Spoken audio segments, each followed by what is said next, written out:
ऐन थंडीत पडलेला पाऊस आणि हवेतील उकाडा वाढणारे पावसाळी वातावरण पुण्यातील डेंग्यूच्या फैलावास पोषकच ठरले आहे। जानेवारीपासून आतापर्यंत डेंग्यूचे सर्वाधिक रुग्ण नोव्हेंबरमध्ये आढळले असून डिसेंबरमध्येही ही संख्या दर दिवशी सरासरी 4 ते 5 अशी वाढतच आहे।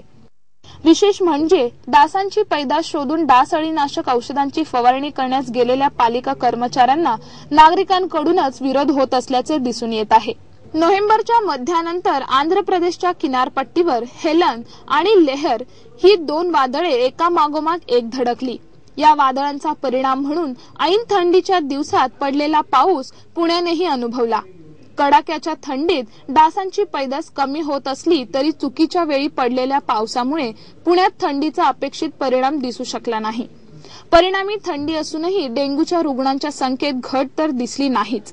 उलट नोव्हेंबरमध्ये शहरात 208 जणांना डेंग्यू झाल्याचे आढळले आहे, तर डिसेंबरमध्ये आतापर्यंत 23 जणांना डेंग्यू झाला आहे।